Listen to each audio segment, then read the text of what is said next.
Would please call the roll. Mr. Pendleton? Here. Letting Ms. Mann is absent. Mr. Wells? Here. Mr. Young? Here. Letting Dr. Whibley will be late. Mr. Bateman? Here. And Ms. Sutter? I am here. Let's go ahead and get started with our first presentation. Will it be short-term rental?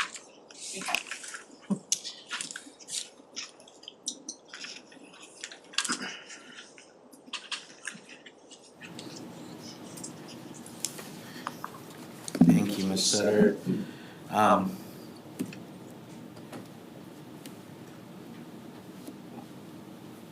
going to provide a summary of kind of where we're at with the short-term rental request, the zoning text amendment and rezoning request that was requested by the Willoughby Civic League, our public meeting, and kind of our observations and what information we've pulled apart. In front of you, you have a copy of the presentation. I did make some edits this morning to correct some errors, but this was as of last night. Nothing stood out. Also in front of you have a summary of the percentage and numbers of short-term rentals. This was from a memo that was provided to City Council in January. I did not have an opportunity to have staff update this to right now, but this kind of gives a baseline so that you can understand that information. So please note, I know some of the comments that I've come across is that the data is hard to track, but data is at a point in time, and with this continuously moving and us getting other information, I just wanted to make sure that we understand this information right here, based on the densities of the short-term rentals in specific areas, is from January of this year and has not yet been updated. So again, just to go over the request that was discussed, we received an email essentially from the Willoughby Civic League requesting to limit new applications for short-term rentals in the Willoughby area. Really just not short-term rentals in general, but vacation rentals. So they wanted to limit the number of additional vacation rentals in the area and only allow the ones that currently operate to continue to operate if they obtain a conditional use permit for approval. The email from the Civic League notes that there are impacts of short-term rentals which impact them differently than other areas of the city. So again, we had a public comment meeting on May 4th. We had pretty good attendance with over 80 citizens and 35 speakers that spoke. Thank you to the commissioners that were able to attend and listen in. We had enough time to actually also answer questions. But again, the key is that we obtained a comment on just the text amendment as it was requested by the Willoughby Civic League, which was to limit vacation rentals through the CUP, to limit vacation rentals by conditional use permit to those that currently legally exist, either through the administrative process or have a conditional use permit. No new locations could request approval for a vacation rental, and the changes would not affect homestays, which where it is someone's primary residence. So this is the one where it is essentially, it could be considered a commercial venture for a residence to be rented out as a whole home vacation rental. We received a number of comments, not only just in emails, but also during that public comment period. There were comments, of course, in favor of the text amendment, saying that Willoughby has the highest percentage of vacation rentals. Too many vacation rentals make it difficult to create a community, knowing who your neighbor is, and just being able to have cohesiveness. Short-term rentals create noise and impacts to a community that is different than full-time residents in the area. The burden of reporting falls on the residents, so when there are violations or impacts to their community, it falls on them to report them, and that there should be a density limit similar to Hampton or other localities. Those that were against the amendment, both in emails that they provided as well as at the public comment period, that noted that the focus should be on enforcement. Short-term rentals represent a small portion of the housing stock. The motels in the Willoughby area are sources of more potential crime than the short-term rentals. Administrative approved vacation rentals should not have to go through the conditional use permit process as they are currently done administratively. STRs contribute to the taxes, local businesses, tourism, and to neighborhood revitalization. Willoughby is designated as a tourism zone by the city, and also the Hampton model. Interesting enough, both of them said the Hampton model minus the density cap is a good option to review. Okay. So we took in those comments, and we want to try to hone in on a couple of them, and just work our way forward from there to provide information to the commission. And really, what I'm asking for is direction on what to do next, if we want to change or how we want to approach this moving forward. The tourism zone comment kept coming up during the discussion. The tourism zone, yes, Ocean View is one of the multiple tourism zones that are identified in the city. Per the city code, it is the intent of the council to establish the Ocean View Tourism Zone to foster development of tourism-related businesses, which will increase capital investment and create jobs, expand economic activity that capitalizes on Norfolk's locational advantages and economic assets by promoting Norfolk as the business, financial, and cultural center of the region and supporting efforts to promote Norfolk as a tourist and convention destination. These tourism zones are managed by the Department of Economic Development, and this designation provides through the Virginia Tourism Corporation a method of obtaining gap financing for larger development projects that have significant investment and also create a large number of jobs. So that is the focus of the tourism zone, and the reason for that enabling legislation is to allow for a method of obtaining gap financing for large development projects, not necessarily talking about the area in general. Because you can see here, downtown, the Hampton Boulevard corridor, Military Highway corridor, as well as the Ocean View corridor are labeled in that so that we can try to leverage those funds. Again, there's a percentage of, depending on how much they invest and how many jobs they create, is the percentage that they could get through this state commission that provides additional gap financing. So I just want to answer when that comes up about tourism zone, that's the point of that. It wasn't anything other than finding a way to provide additional financing measures. Yes. The financing associated with how we would pay our folks that are working that area from the Planning Commission side. So Tom and others that are surveying, going out and evaluating. No. Are those staff paid through those funds? No, yeah. How that's referred to is the best description of it would be someone that wants to build a large hotel conference center. There would be an opportunity to get gap financing based on how much they invest as well as how many jobs are generated by that specific development itself, not what's done in the area. No allocation of city funds based on tourism versus not. No, there is not. Okay. Yes. I had that. I think this was 2017. For this one, there are a number of other ones for downtown and others that were adopted, but they were adopted over different time frames. There was a lot of discussion from both sides in support of the proposed overlay limitation as well as those against it that said the Hampton STR ordinance is worth reviewing and seeing how that can apply to this situation. So just to give a base understanding of the Hampton short-term rental ordinance based on the staff's review of it, they have a short-term rental cap of 1% based on the housing units in an area for vacation rentals across each zones. They have multiple zones, and the largest number in one zone is 36, which is in the Coliseum Central District. So it's essentially broken up in a way that they're able to review it. I believe it might even align with the census tracts. They also require a 300-foot separation between vacation rentals, except that two could be side by side. So two could be side by side as long as they met the 300-foot separation between after those two are side by side. And all of the vacation rentals are allowed by administrative permit only, except if they exceed 5 bedrooms or 10 guests, does not meet the parking standard, or they plan on hosting events.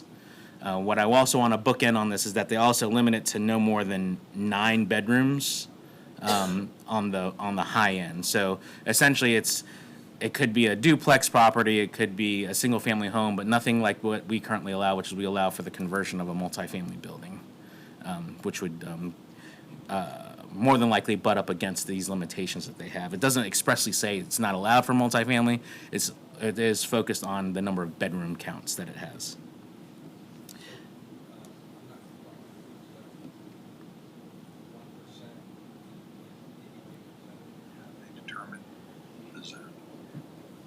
So they created these separate zones throughout the city, and based on the number of housing units in that zone is how they use 1% on that, based on how they drew them to create the number. I believe they aligned their census tracts. I did not read detailed enough to find out how they created the zones, because there are a number of them. So I can pull that information very quickly. And this is applied to the whole city, not just a certain section of the city. Correct. So they have multiple zones throughout that. Essentially, the whole city's broken up into multiple zones, and the vacation rentals are limited to 1% in each of those zones. There are only 2 zones currently right now that meet their cap limit, where they essentially have filled the number of short-term rentals, and apparently they have a kind of like a sign up if you want additional information if one of these comes up. The key though is that they do not put a expiration on their short-term rentals. So the only way that they would go away is that if they were abandoned for more than 2 years, like a nonconformity. So that's, again, key differences from ours. We have the expiration in order to ensure that the short-term rentals align with whatever new regulation is put in place, and then also the limitation based on the number of bedrooms, which is a little bit different than what we've done, as we've done by parcel our approvals. Okay. You know, I think there's some confusion on parcels versus housing units versus dwelling, or, there's a lot of different terms. Do we know what their specific definition is for it? Their 1% is based on the housing units in that area. Okay, so not regardless of whether it's multifamily or not, it's just a Correct. unit. Is 1% of the housing units in that zone that they have. Okay.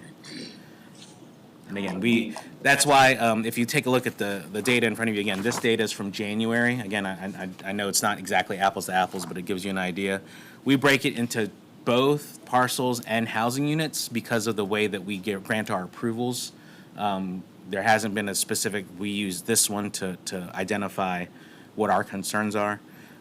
As you know, like I said, we grant it, we don't have a limitation, we grant it to the operator and the parcel, and we don't have a limitation that says only 9 bedrooms. We look at it based on the request that's in front of us. Okay. Interesting to know how they address their That was my question. The Once they hit that enforcement cap, portion? do they Yeah. see an increase in their unregistered units? That's a good question. That's not readily available, so we can do some digging about their enforcement. But I'll talk about our enforcement as well, which I think we have a pretty good handle on for the most part, at least as good as we can based on the tools available to us. Okay. So here's the Willoughby boundaries. It's essentially everything west of Third View. Here is all of the vacation rentals with a 300-foot buffer if we applied the Hampton regulation to it. So for the Willoughby area, if you had a 1% cap, it would limit vacation rentals to only 21. There are currently 56 vacation rentals in Willoughby now, with 22 of those being approved by conditional use permit, with the other ones being administrative, which is also the concern of the community. The ones that are approved by conditional use permit go through the neighborhood notification process, or having to hold a meeting or meet with the organized civic league, while those that are administrative do not have to do that. So there are a number of them that, as you can see here, are grouped together. Those that are green on this map, which I know it's a little hard to see, are the ones by conditional use permit, and those that are purple are the administrative approvals. You can see that there's significant clustering of the short-term rentals in specific areas. I will say anecdotally, when I first asked staff to apply these buffers to it, I thought that we were just going to have a big circle. But as you can see here, there are concentrations of where this sits through the Willoughby area. So just diving in a little bit into the current statistics as of May 4th, as well as to present. There are 72 short-term rental related complaints that we've identified in the system. That means we received the complaint, and those that logged it said the person said short-term rental, so they marked it a short-term rental. So that's key. Sometimes there are complaints to properties that are short-term rentals but might not might just be complaint that there was parking issue or there was trash, but they didn't say that's a short-term rental.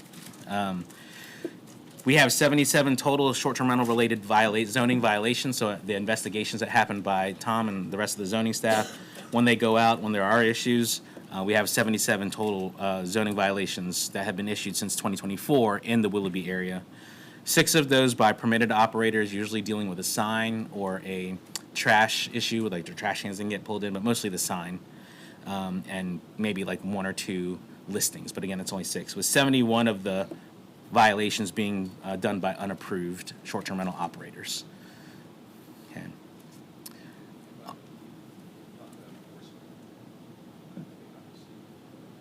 Majority of the unapproved operators here. Is that part of enforcement that you guys are responsible for, or are you only responding to the permitted folks? We have both. So we are actively combing through our database in order to see who's listing inappropriately, citing them accordingly for that, as well as reviewing the ones that are in operation. Thank you. On the right side, you can see, again, broken down by parcels and total housing units. If you do it by parcels, there are 7.48% of the parcels in Willoughby have short-term rentals on them. If you do it by total housing units, 3.6% of the housing units in Willoughby have short-term rentals. And so again, the cap, according to Hampton, is 1%. And so either way, how you slice it, we are over that. But what we end up realizing as we've listened to the community is that this is a clear case study for the city. Somebody has said uncle, and please review it. Let's figure out what's going on. And there are perceived impacts, and there are also perceived over-regulation of the short-term rentals as well. And then there's the attempted balance by the current regulations between the citizens and the operators. How do we do that? So what I'm going to do next is I'm going to do a deep dive into data. There's a lot of discussion out in the community right now about the data. The data is not consistent. I'm going to give you the data that we have, that we're going to continue to go by. Again, as we've combed through the data and try to understand it the best that we can based on the comments that we received at the public comment period. The hard part is that when people just grab information either by their own personal scraping software, short-term rentals, or they just go into open data, they don't see how some of these things are already tied together and lumped together. And so, again, we're just giving you the data based on what we have as we've looked through our systems, and you'll see the references here. So just for a housing unit comparison in Willoughby, you can see that approximately 20% of the housing units there are single-family detached. This is significantly lower than the citywide average, where about 50% in the other, in the rest of the city is single-family detached. Again, as we know, there's a large number of apartment units and multifamily units in that area, which probably leads to some of this concern or concentration.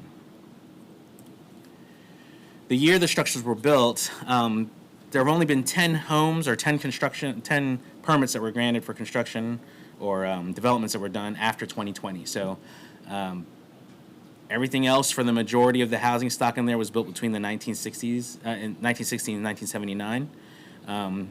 With the broader, if you broaden it out, between 1940 and 1999. So it's a little bit of an older housing stock. And since the year since 2000, 6.4% of the Willoughby housing stock has been constructed in comparison to the citywide, which is 9.1%. So lagging just a little bit behind in replacement units, mostly probably because there are a number of non-conforming multifamily structures out there, so there's probably more value to them being held in their current model rather than trying to redevelop. Owner occupancy rate also came up during the discussion. In previous years, owner occupancy was used as a measuring point for the stability of a neighborhood. I know that that's changed over time, as we understand that due to housing costs, renters are usually no different than a homeowner.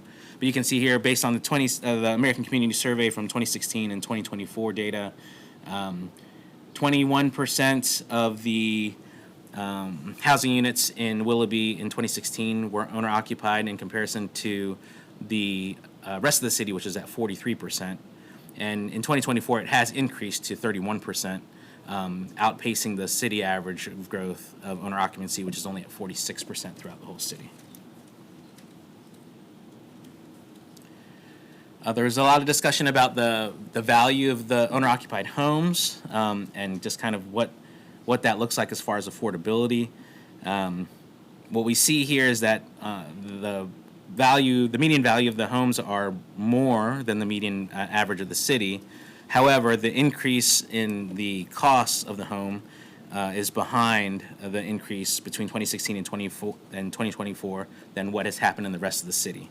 So the rest of the city has seen an increase in housing costs by 50% for owner-occupied homes, while within Willoughby it's only raised, I shouldn't say only because I think we all feel it, but it has raised by 33.7% in that area. This is from the American Community Survey based on the assessed value, correct? So it's aligned with City of Norfolk's assessment of record. Go ahead, Paula. No, actually, this is self-reported by the homeowner in American Community Survey. Yeah. It's the only census data available at a sub-city level is the American Community Survey. We have our city assessment records, though. Would that not be accurate? As far as The impact, we can try to see if we can pull that apart. We were trying to pull the best available data to be prepared. So yeah, we can take a look at that.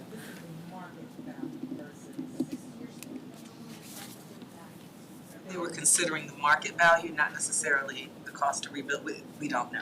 We don't know, it's how you report it to the census Right. when you get the questionnaire, Gotcha. which is a very small sample size.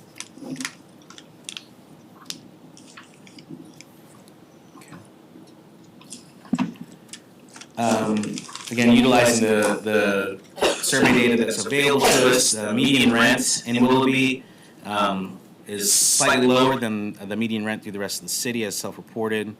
As you can see here, it's in 2024, it's $1,166, while the median rent as an average for the city is $1,321.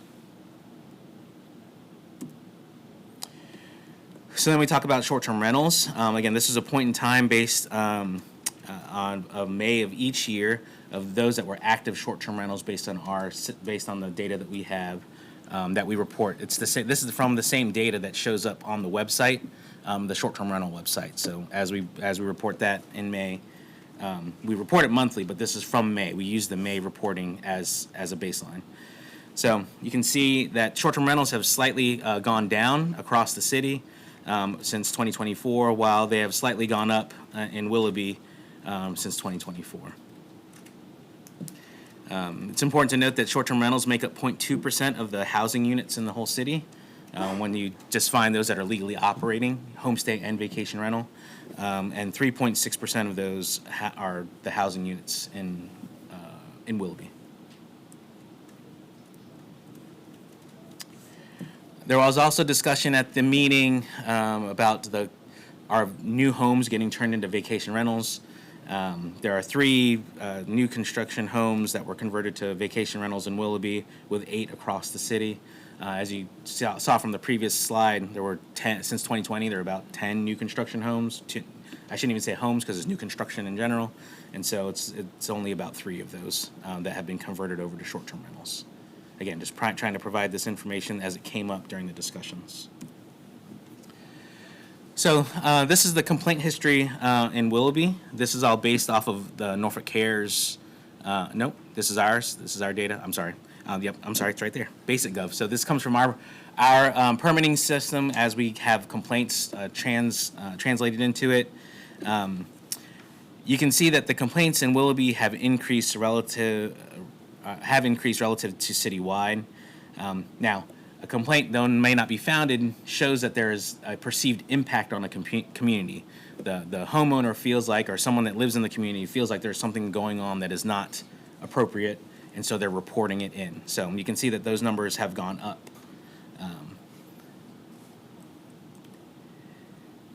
When you look at the violation data, the violations in Willoughby, this is all violations through our permitting system, or through our tracking system, have declined slightly relative to citywide. So although there might be more perceived complaints, the actual violations have gone down. Part of it could be our change in policing that we do when we do the violations. Part of it could just be that some of them are grouped together or they've been abated before someone can go out to see the violation. Understanding that our approach, as we've always tried to do, is to have compliance rather than writing a violation immediately. And a lot of times, once the inspector goes out, some of these violations are already handled or taken care of. So it could be trash and debris, it could be something else like that. Quick question about the last slide. The 2023 shows that obviously a huge spike, 175. Was that multiple complaints on the same property, Andy, or is it just? I don't know. There were that year there were 9,000 complaints, so I wasn't able to dive into kind of how they were parsed out. But I should take a look. Yeah, we could take a look at Willoughby specifically to see if there's anything that combs out to say if it was one property. In some areas, there were individuals that would call every day. Is this like a repeat offender or something? Yeah. Yeah, Well, we'll it's not- dive into that. Violations don't correspond to the complaints. Let me see if I can. Complaints are pretty broad term. It is. Talking about disturbances or trash or, I mean, if it's been broken down at all? Yeah, we did not break down, these are just the complaints in general. So if I can have Christine, can you grab that file real quick? It's probably not that critical. I was just curious because the violations are substantially lower. I was wondering if you had a few people that just had a problem with their neighbor. We'll see if someone can pull it up real quick. Or, it's in the K drive under if someone has access to a computer. These violations, again, this is just, are these the licensed STRs or is this all This is- 71? This is all complaints, all violations. So the point here is to show that there is a perception from the community that there's something going on because they're calling in more things. The inverse of that is that there are violations that they don't. They either are already taken care of, the complaints, or that they're unfounded. I wouldn't say unfounded, that's not fair to say. Or they're not actual violations, so. Okay, so as we go through that, I wanted to talk about enforcement real quick because there was a lot of discussion in the community about enforcement. Most of our STR violations, when we talk about specifically about vacation rentals or short-term rentals, most of them are from operating without a permit, as you saw. Non-compliance with their existing permit, which could be anything from the listing that they have online, not having the appropriate sign, not being able to meet the 20-minute response time. So staff does check these issues. They'll call the number on the sign and say, meet me there in 20 minutes when there's issues. So once we are aware of an issue, we usually do a full inspection to try to understand what's going on. There are also general code violations that happen, which could deal with trash cans being left out, which is always an impact on the community. Parking on the grass, which is hard to catch for the inspector. Noise and trespassing, which we did get a number of those where people thought someone was crossing over their property to get to the beach or something like that. And then some things that are not violations, which we want to make sure that everyone is aware of, is the number of vehicles that someone has. So that is an impact. They're seeing a lot of cars, but the vehicles itself, the number is not a violation unless they're parked inappropriately. The occupancy, as long as no one's sleeping there. So although they might have people there, when they go to sleep, that's when they're limited to the number of people. And then parties that do not violate noise. So someone having a gathering of people, there might be a number of them, but there might not be a issue that is a violation that comes up. A lot of times these all get reported in regardless. Again, this is a perception of impact that the community has as they see some of these things.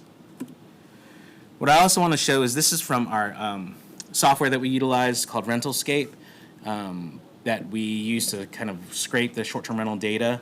What we have is we have a contract that we pay at least $20,000 to $30,000 a year to have this company assist us with finding short-term rentals that are in violation. They don't just grab the information. What they then do is they first grab the information, they have a staff member then verify it against our data and the information they have, identify it with whatever identifiable information there is to identify the parcel, and then give it to us so that we can then do the enforcement. So Some of the data software that's available out there doesn't do that level of detailed review.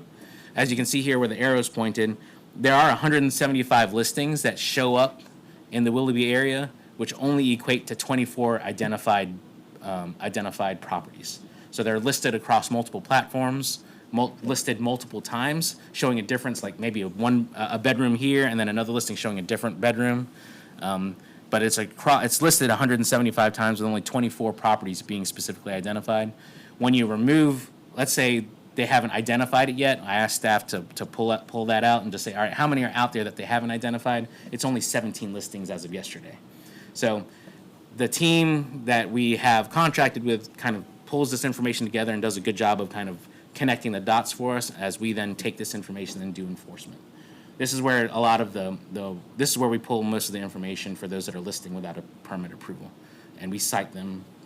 These automatically get cited. They don't get a call. These are automatic violations. You say they were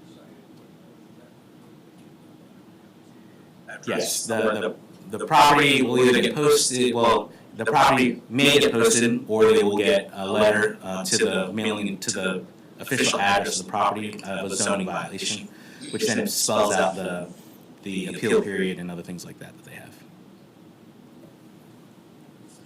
I have a quick question on that. So you had an application that came in front of us in the last public hearing where the owner claimed that they never received those letters. Do you do them as certified or return receipt or anything, or is it just a letter that goes to the address? The zoning violations now are required to be certified. So yeah, that one was actually posted on the property as well as mailed to the address in question. We double checked the mailings There should be an through the excuse discussion. for- Right, not unless someone's choosing not to check their mail, so. Now, I will say that previously, there have been confusion or errors that were done in some of them, and maybe one or two mailings, but the team, with the requirements that we have to do now, with the requirement by state law to do certified mail for the violations, has tightened that up. So, with all that information, these are the current observations that staff, as we looked at it, just are bringing to the Planning Commission. The community is reporting more potential violations. They are filing complaints, which is an impact to them. They are perceiving something happening in their community. The community does have concerns with just the cohesiveness of the community itself, knowing your neighbors, being able to have a neighborhood, and then versus the small business that's being operated as a vacation rental. Impacts of short-term rentals vary depending on the data reviewed. So you can see that one side says that it's bad, so one side said it's not so bad, another one just kind of like it's just what it is. And so there's nothing kind of pointing directly to there's a significant issue impacting the city for short-term rentals. Complaints, like I said, complaints are increasing, but violations issued are steady. So, again, you don't ever discredit someone's perception of what's going on, right? Because to them, there is something that is going on in their community. And then also, the Hampton model creates challenges with the current approvals that we have in place. So that is a challenge for us to try to figure out how to do that with just using those numbers as something that's been vetted in the community already. I did send to the commission, and it's been in your Dropbox along with the comments that we received. This study, did I spell journal right? I just look like I spelled journal wrong. I'm sorry. The Cornell Journal of Law and Public Policy. This study was published in 2024. Reading through this, the best practice for the communities that were referenced here is to only do homestays. Do not do vacation rentals. And then at that, limit it to only one that they're allowed to operate or have. And then really just focus on enforcement efforts. So there are a number of communities that are referenced here. They all started with vacation rentals having it, and then they all just clamped right down to say, nope, we're only going to allow it if it's your primary residence as a homestay. Some of them even have other requirements, like you have to stay there more than 200 days a year and other things like that, things that is just difficult to verify and may not be under our purview as far as what's allowed by the state law. So, with that, we really just want to be able to have a discussion and get direction from the Planning Commission. We have options to proceed. Again, this is a zoning, although this has been requested by the community, this is a text amendment that was initiated by the Planning Commission. So the Planning Commission gets to drive where this goes moving forward. It can proceed, you guys can proceed forward with the Willoughby Civic League request as it is right now. We could leave the current regulations in place, or we could explore other alternatives that are available to us based on this data that I've been able to share with you. So with that, I leave it for discussion and questions. Any questions? I imagine we have a lot to discuss. So obviously, do you have to stay there for the discussion? I can come in. I was gonna say. That's if you want, I can leave this up here just so that we can use it for a visual to understand. Okay? Yeah, 'cause I did want to ask a couple of questions on Hampton's model. So the community and the short-term rental owners, they all like Hampton's model, but the short-term rental owners didn't like the cap at 1%. Correct. Did they share a percentage that they could live with? No, we didn't. We didn't get that far. I think that's the crux of the issue, right? Is there, as we've heard the commission ask us before, what should the density be? And we just don't know what that means right now. I believe taking a look at this data is where we could start to understand, because this is clearly a test case that's possible to pull information from. Okay, I have another question. There seems to be a big chunk of Ocean View that does not have a short-term rental, like right in the middle. Is there like a geographic, or is there a reason why there aren't any short-term rentals just right there in the middle? It'd be, Somewhere there. I'm sorry, what'd you say? I didn't hear you. I said, probably, I don't know for sure, but I know there's 2 hotels which make up a big portion of the strip. Right. 62. And a lot of, as we saw in the other data, a lot of apartment buildings there are 24 plus. Well, yeah, I think that looking at those 2 zones in Hampton that have already reached their cap, I was really curious to know if, and I know you don't have that information right now, but I feel like if we could gauge the number of unregistered operators, common sense for me says that would go up, because people will try to, host a short-term rental anyway. So I was just curious about that. I mean, our premise when we started was to try, set these regulations and try to incentivize those that were originally not compliant to become compliant and be registered. But I think you're always gonna have the folks that don't wanna go through the process. So I think that's gonna be a given. I'm curious about the buffer. This is with a 300-foot buffer? yes. What does it look like? I'm not sure I'm following that though. So It's a circle around 300-foot circle around each one of the. each one is within a 300 or outside of a 300? That's a 300-foot circle around each one of the. The circle is the buffer. Yeah. I'm sorry. Circle. Okay. Yes, I'm sorry. And usually when we get our presentation, it's a 500-foot. It's 500 foot. Looking at it from a buffer, which I know Hampton does well, does naturally give you a capacity limit. Because basically if they're all within so much density, then we have a natural cap. We would actually have to set a percentage or a number, just that Those buffers, whether it's 300 or 500, would naturally set that for you at some point. I did want to go back to the community, because I got some feedback after the meeting that the group that got together with the Civic League to request this, and those that voted did not include any of the STR owners who were obvious owners and residents in fact, they shared that they were excluded from that process. So I want to be careful when we use the language to say the community has said, because the community did not include the entire community in that process.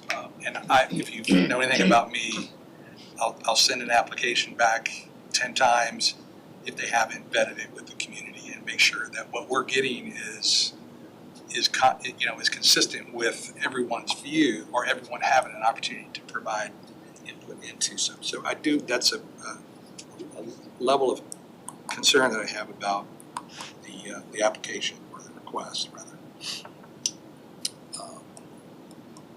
I liked your term, Bobby, that this is a case study for the city, because I think folks are looking at this for all the other civic leagues are looking at how this plays out. So I think whatever we do, this is really not just Willoughby. This is going to impact the entire city at some point. Kind of wondered about that because obviously Ocean View is gonna have a fairly different take. I mean, so I can see Willoughby going down to Ocean View and East Ocean View. But as far as the impact of the entire city, I just don't see this in Kent. I don't All see of it. Ocean View, I should say. Okay, Yeah, gotcha. that's- All of Ocean All View, right. that's what I meant to say, I I'm think sorry. you have two totally different Yeah. populations of That makes sense. concerns, yeah. Yeah. And interest, frankly.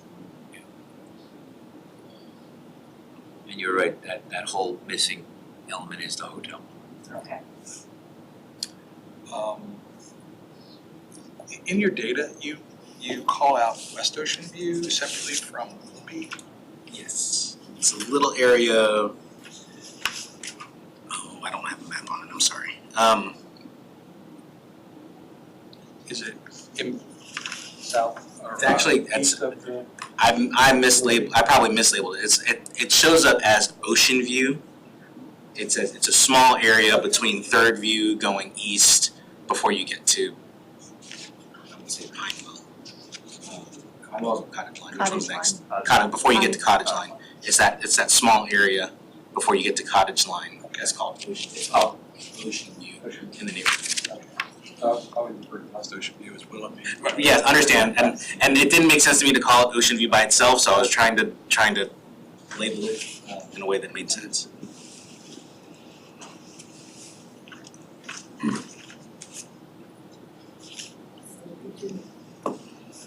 Well, I guess if you want us to respond to, should we push this forward? I do feel like this is something we need to dig into. I do feel like the request, and your term perception of impact, is their reality, but I also think that this could be a good case study for us to review. I'm just not sure if the perception of impact, because again, if you go back and look at the numbers of calls for service, it's a decimal percentage of the total that are the actual ones we're talking about here, limiting. And I don't think this overlay is gonna have an impact on all the non-registered. If anything, it might start to drive that number up. So I think we just need to be careful, not just grade this and go on, because this is gonna have, like I said, longer standing and farther reaching impacts. Sorry, I was at the meeting as well, and I echo your concerns with how many of the residents actually came forward to say we want to put this cap on. I don't think it's fully representative of the whole area. I'm sorry, did you say they were in favor of the cap or not in favor? The people that came forward? No, I mean the Civic League coming forward and saying we want to put this cap forward. I don't. They do want to. They came to us for this. I don't know that request was fully representative of the entire area of Willoughby here. Somebody did stand up to speak in favor of this cap and said, hey, it's just a pause, we're wanting to really kind of take a look at things, and it doesn't mean that it's always going to be here. So that makes me think, I'm kind of with Mr. Bateman here on, I don't know that just putting a cap on right now and pushing this forward is the best solution. I think that we're at the point of continuing to dive in and figure out what's best, but I don't think that it's just a full cap and saying no more. I don't know if I'm ready for a moratorium on short-term rentals just yet. But I do think that there should be some limits. I think they brought up a really good point about having such a concentration of short-term rentals prevents real community building, where you get to know your neighbors and support each other when it's constantly people coming in and out. It may not be bothersome to the point of calling the police or calling and complaining, but I do see the value in getting to know your neighbors and having that level of consistency. And then I'm also concerned about the representation in the room, because we've seen it when people apply to have a short-term rental. We have folks for and against it. And it may not be equal, but typically the folks who, and this is unqualified, but my observation is that the folks who are against it is back to that perception. I believe that there's going to be loud parties. I believe that I will be kept up all hours of the night. And I don't know if the violations bear that out. So I think that I'm still like trying to weigh all of the different information. I feel like I would like to learn more, specifically about how Hampton is handling their unregistered short-term rentals in the capped zones. I'd be curious to see this map with the 500-foot buffer, since that's what we're used to seeing, and maybe to compare and contrast the two. And it was another thing I was wondering about. Oh yeah, have we actively engaged with maybe a larger constituent of the short-term rental owners? So not yet. So this is where it gets tough, right? I'm trying not to get out in front of the commission. All staff has done is there was a request and we brought forward what addresses the request. From here is where we'll go, okay, we've been asked to go do X, Y, and Z in order to obtain more information at the request of the planning commission. I think I'd like to hear it from them. I will say, just to understand, so everyone, so the planning commission is aware of the amount of outreach that staff tried to do. We mailed a letter to every property owner in Willoughby, postcard, letting them know about the meeting that we were having, as well as contacted all of the short-term rental operators, not just the ones in Willoughby, that this meeting was happening. So, we did let everybody know. If you had the chance to look through the comments in the Dropbox, it's about 50-50. I mean, really, to be honest with you, and versus the concerns versus those that are operating. So. Well, that's kind of my running list of things I'd like to learn more about. Anyone else? I just want to say thank you for the clarification on the tourist area. I was going to say vacation. Tourist. Yeah. Tourism. Thank you. I think it was good to be able to see that and kind of re-educate people on what that exactly means. Obviously, that means bringing in people that aren't from the area and that need places to stay. However, It's not an overall description of what's expected in the area. Yeah. But there is a leaning towards that, right? So, okay. So let's see.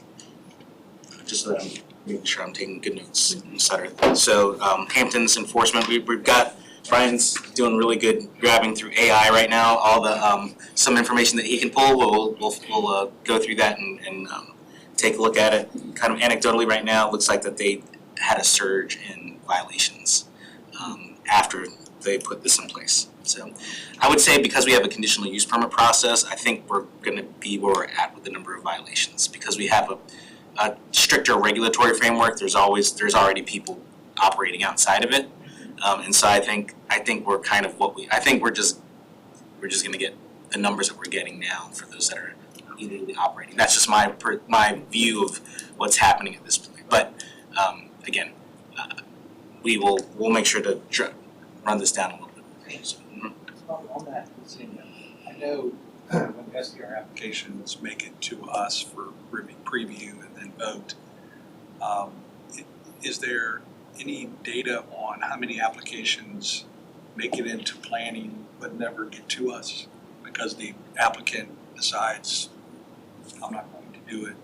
And is there any correlation of that to them being on the list of violations? That's a good question. Because some of the feedback I got was they hit the application process and they realize, oh, I have to put in a sprinkler system. Well, I'm not gonna do that. And then the application just fails at that point or falls at that point.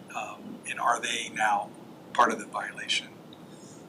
Trying to see, balance regulation versus, are we being perceived as being overly regulated with our existing application process?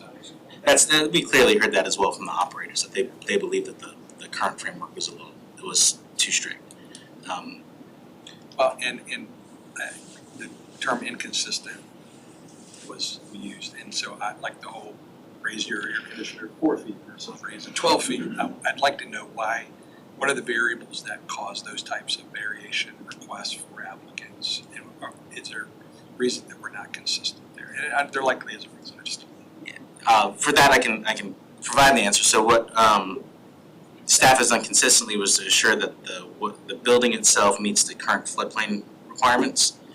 Some, based on these, you saw the age of the building, some of them are very non-compliant while some are not as non-compliant. So especially depending on the low areas. So I would say some of them saying that they have to raise it 12 feet is probably, they meant to elevation 12, not literally 12 feet in the air. But again, the words that are used are kind of how they understand it when they see it. So, but most of the time they have AC units that are on the ground that need to be elevated to be protected from flood requirement. Again, this has been a consistent recommendation by staff to the commission to ensure that, one, those that are coming to visit are coming to a place meets code. But two, also I believe that was the discussion previously when the regulation started, was there was a trade-off, right? You're going to make money doing this, then you should take money to invest in the property to bring it closer to code. So, but again, those can be discussed as well. Some other ones that were brought up as well, unfortunately there have been a number of folks that did work without permits that were very costly and required them to do significant changes. Like one operator paved a whole front yard without a permit, which delayed their application because they were in full violation of stormwater and zoning and right-of-ways and everybody else. So they never got on an agenda, which then is relayed to us as I was delayed unnecessarily. And so, again, that's an extreme case, but that's the ones that kind of sometimes always get brought up. So. Any other comments or questions?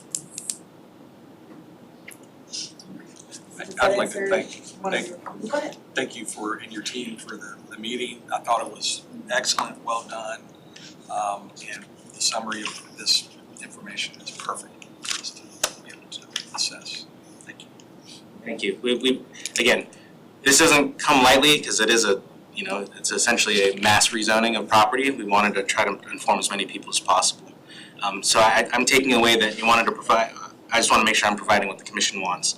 A review of the 300-foot versus the 500-foot buffer to see how that impacts it.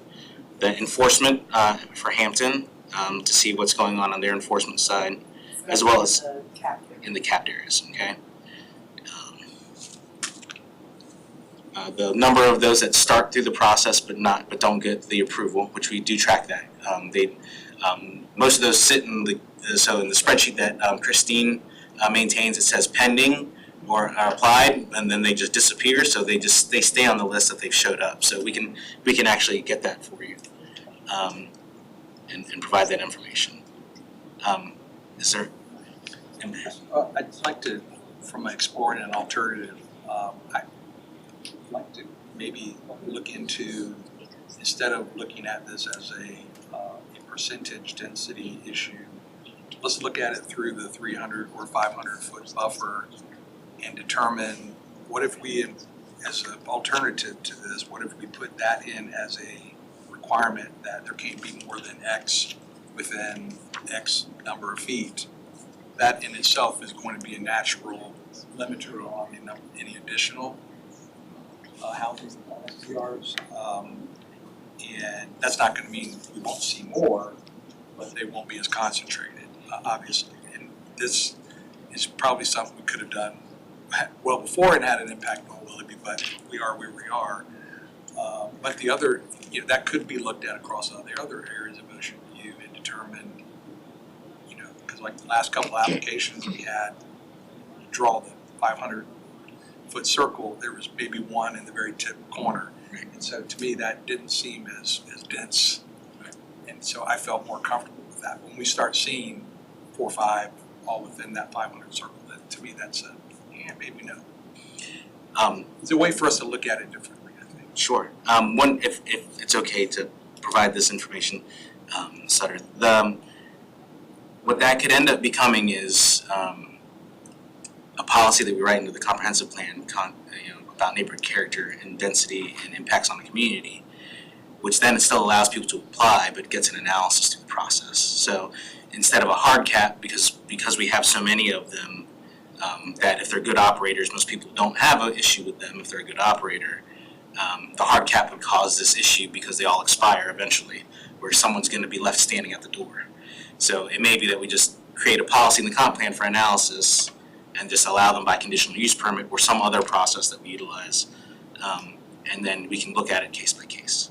So putting that out there, that is an option, because the hard part is once you put a cap, someone gets left out. And they could be the best operator, but they're the last one on the door because someone else was in front of them, so. That makes sense. Okay, thanks. All right. Any other things that you want staff to review? Our goal is for this, we're gonna post this presentation on the website. Everything that we've shared, the comments that we've received from the public, they're all going on the short-term rental website. That way, everyone can say, this is the baseline data that we as staff are using to move forward, to share with folks.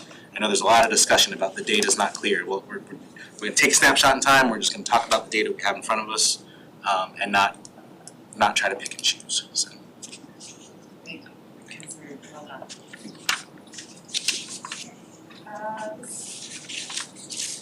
Let's go with our public hearing preview. Elizabeth comes up, Madam Chair, if I can. What I would recommend, since we actually have publicized to the community that this will be a public hearing for this text change,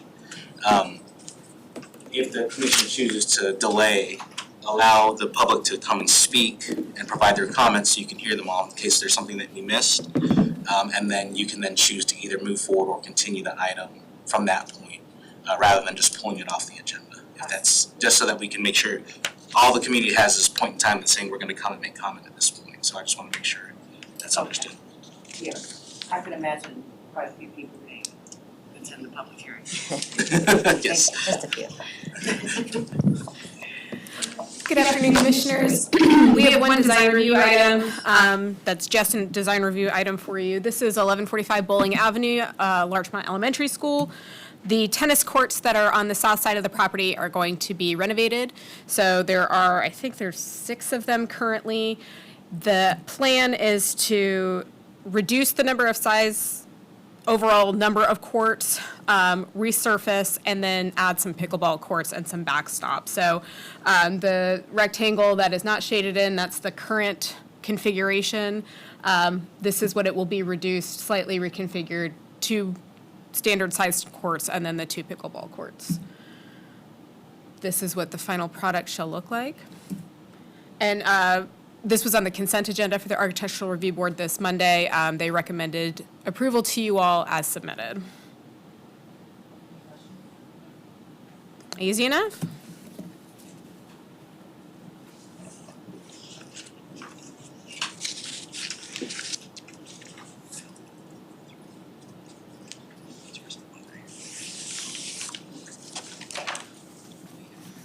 Hi, good afternoon, Commissioners. For those of you I haven't met, my name is Christina Adam. I'm one of the reviewers on the zoning review team. I'm here to present the text amendment for Vendor Park. This was initiated at your request back in November of last year. There was a discussion for a rezoning to allow a vendor park in Ocean View. There were some concerns that were raised over the close proximity of vendor parks to residential areas. The concern is that currently a vendor park, if they desire to do so, could operate near a residential neighborhood. By right, there would be an opportunity for the public to provide their input. Staff's proposal is to require any vendor park located within 250 feet of a residential district to obtain a conditional use permit. We believe that this would not only, provide public output, but it would allow Planning Commission and Council to work with the vendor park operator and make sure they're incorporating themselves successfully in the community and they're not being disruptive to nearby neighborhoods. The 250-foot distance was selected by staff as it is approximately the distance of one block. This is a screenshot of the proposed changes. We would include Standard C, which would require any property located within that 250-foot distance to obtain a conditional use permit. And that is it. I stand by for any questions. Where do we specify anything regarding restroom facility, everything like that?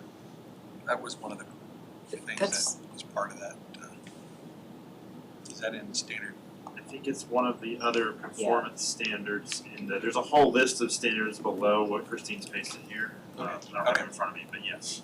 All right.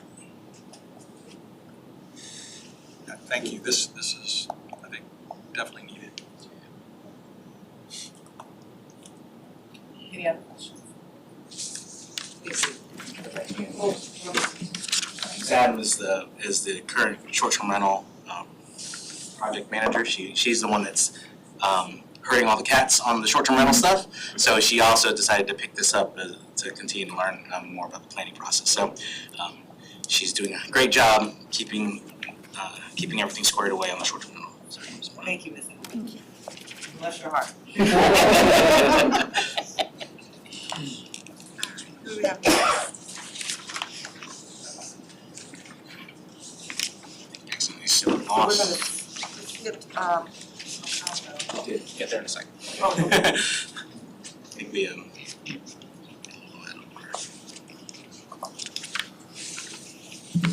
Okay, so Macondo is on the continued agenda. They're going to be continuing their item until the August public hearing. There has been ongoing discussion about the outdoor dining and the outdoor entertainment that was initially proposed. The applicant or the authorized agent is unable to be there during May, and the applicant is unable to be there during the month of June, so they've decided to continue it to August. So that will be handled at the public hearing. We've not forgotten about it. We've been working on it. But that is where we are with that one. Good afternoon, Commissioners.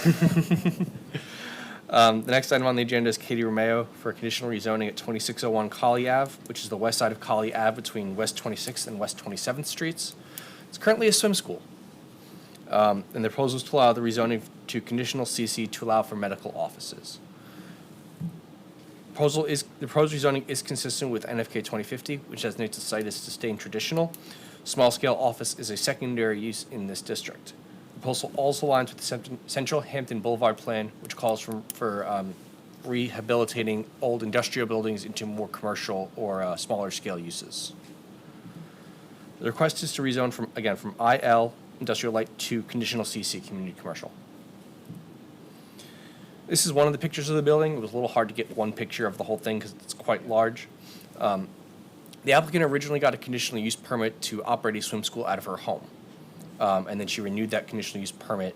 She has since bought this building I don't remember if it was 2024, 2025, put a pool into the area, and wants to expand to allow for supportive businesses for pediatric medical offices, pediatric PT, OT, speech, that kind of stuff. She has some office space and she wants to make it available for other children, supportive medical offices.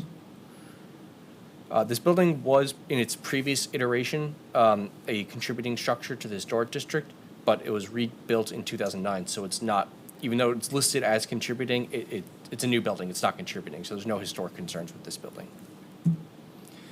This is the parking area in the back. You'll notice that there's, on the other side and just behind where I was standing when I took this picture, there's a security fence that they close at night. The proposed proffers, the property will not sell food prepared on the site, no alcoholic beverages shall be sold on site, and the property will maintain security fences and active camera recordings. As staff, we were a little confused about the discussion in the first one, that the property will not sell food prepared on site. That was after the discussion with the community. There was a concern that commissary kitchens or something of that nature would be allowed in here if it was rezoned to CC without some type of safeguard for that. So that's where that proffer came from. Thank you. Any questions? So is it going to be two different businesses? Like one side will be the medical offices and she'll still have the swim school? Or are Yeah. they kind of combining use of? Yeah, I think the pool's in the middle. I think there's one general reception area, and then there's a couple offices on the other side of the pool. But they're all somewhat related, right? Yeah, they're all for children. Yeah. Is there a connection at all to a hospital or health system? Not that I'm aware of. Most,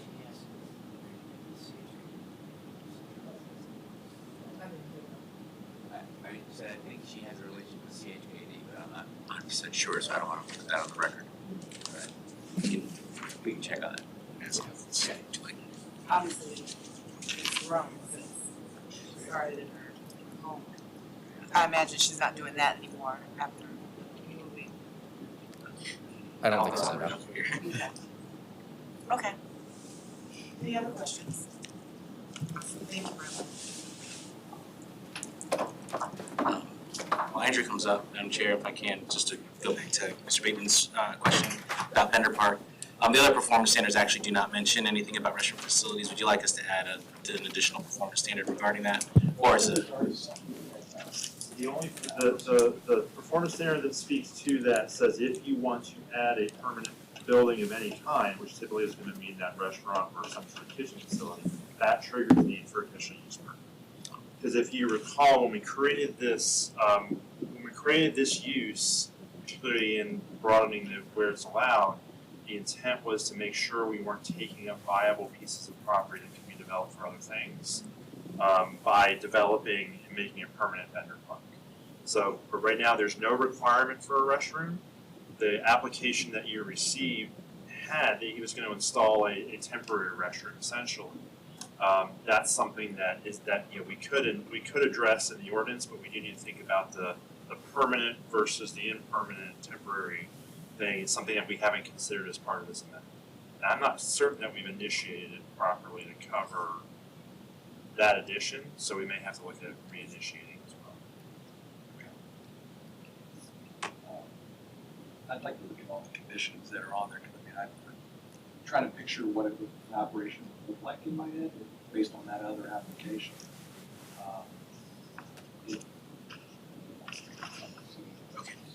We'll get a copy of the performance standards. All right, good afternoon, Commission. Applicant for this is the Old Dominion Real Estate Foundation. This is for conditional rezoning at 3700 and 3708 Hampton Boulevard. Location east side of Hampton Boulevard between West 37th Street and West 38th Street. This is right across from ODU campus. It's currently a vacant lot, commercial retail, currently the Muddy Paws Pet Supply Store and a kennel, and then it's the abandoned gas station right next door to that. And proposals to allow for a mixed-use development that includes residential, apartments, and first-floor commercial. Proposed rezoning is consistent with NFK 2050, designates the site as corridor mixed use. Several goals and actions align with NFK 2050, and additional housing stock will be provided. It also does not conflict with the Central Hampton Area Boulevard Plan. Requests for conditional rezoning from CC Community Commercial to conditional MW Monarch Way. The MW zoning district allows a maximum height of 75 feet. The CC only allows 60 feet, and the proposal is for the full 75 feet. That's the reason for the rezoning. Here's the conceptual site plan submitted. This will be modified slightly. There will be some small tweaks to the first floor parking garage and the number of units that you see here. The first floor have a two-level parking garage, access from both 37th and 38th Street. There'll be no access from Hampton Boulevard. Also on the first floor will be a leasing office and a commercial tenant. 89 parking spaces are proposed, and residents will have access to parking and amenities in the adjacent point apartments directly to the east. There will be a shared parking between those two. Floors 3 through 7 will feature a courtyard-style amenity area and propose 117 units with a mixture of 1 and 2 bedroom units. Leases will be available to the public and are not exclusive to ODU students. 117, 300 is total. yeah, and the point, yeah. This new proposed building. That number might change a little bit, that's very close to what we can expect. Same development. Yes, same developer through the ODU Real Estate Foundation. Thank you. Here are the property elevations and a little bit better view of the floor structure. As mentioned, residential will start on the 3rd floor and go to the 7th floor. And again, the 2-level parking garage, commercial tenant, and the leasing office will be on the 1st floor. Here are the proposed proffers. Still working through these with the applicant. However, they have offered to proffer the conceptual site plan and elevations. The project will be required to obtain a development certificate because it is development in the MW zoning district. And then parking, like we mentioned, will be shared between this development and the point directly to the east. Any questions?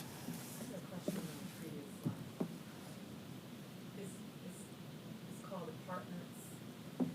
Kulina? Coquina? That's a Q, I believe. Tina's Kitchen, it's just a, I think just that's a just an name. example of, It's just an Yeah. example. Oh, Yeah. okay. I was like, that doesn't, A restaurant or something, it's just saying. I believe that's a Q, though. That's all right. is it, I mean, and that's fine, I just was like, if that's the name of the apartment building, okay. They have an active component that's required to meet the requirements, the development requirements for along Hampton Boulevard as requested by staff. So they have more than 50% of the ground floor is specifically dedicated to a commercial use. I got you. But that was just words. It's just words. Okay. and they will have to get a development certificate, so it will come back to you for that. So you'll get to see, these are probably pretty close to the final elevations, but so it'll go through ARB and you all. And we'll see the signs, the actual signage later. Through that you will. You can look at it and see it's ODU. And they are going for discussion to ARB.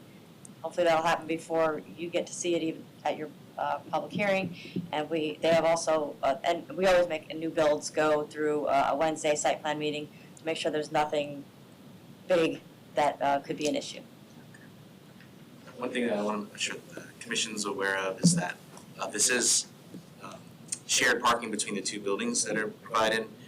During our discussions and a review of the information, they have currently 100 vacant parking spaces with their vacancy rate being very low in the other building that aren't being utilized at all. So with that 100 along with the 90 that are here inside that are proposed in this building, altogether they will meet based on their usage, the parking requirement. So that specific study is only required to be provided during the site plan process to get approval, but we just want to make sure we provide it to you, your understanding that that's how they plan on meeting their parking requirement. That's why there's only 90 spaces proposed in this building with 100 and how many units? 117 units. So again, just wanted to make sure that you're aware. They've already provided to us that they have, like I said, 100 parking spaces that are underutilized in the existing garage with their almost 100% occupancy rate. Thank you. Any other questions? Thank you. I've got the next two.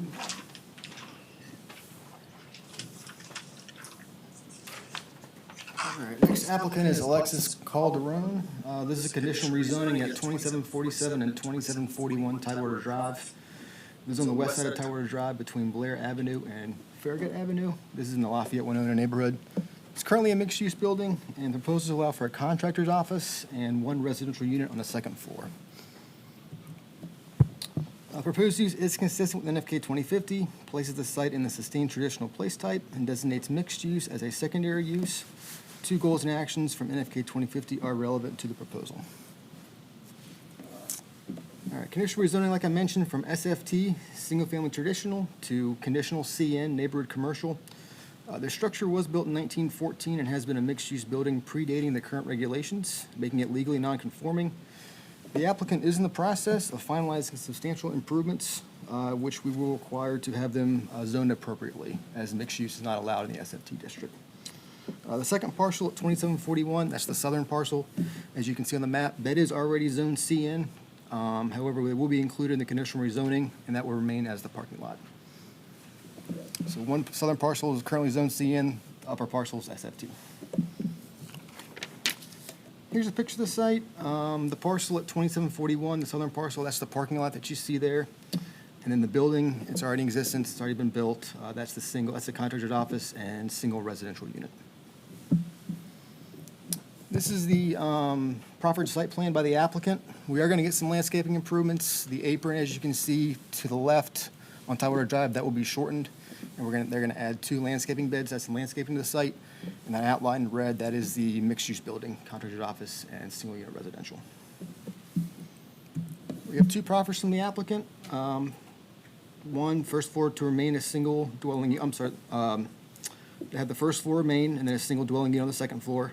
And then another proffer to develop the site in accordance with the conceptual site plan you just saw. And the Civic League does support the application. Questions? All right, the next one is. You may remember this from last mid-month. They had issues getting a signature for the billboard. It's a separate owner. They were unable to get that, but they do have that signature now. So they will be on for May 28th. Riptide Car Wash, like I mentioned, this is a change of zoning and a conditional use permit. Addresses are 908 East Little Creek Road and 7923 Glade Road, so it's 2 parcels. Location, northwest corner of Glade Road and East Little Creek Road. This is the old Triple S Car Wash, just west of Chesapeake Boulevard. It's currently a vacant car wash as of now, and proposes the operation of a new car wash. Proposed use is consistent with NFK 2050, places the site in the corridor mixed use and the sustained suburban place type, where retail are both primary and secondary uses. Zoning is conditional CC and CC. Conditional zoning is the northern parcel on Glade Road, and the southern parcel is the 908, that's regular CC.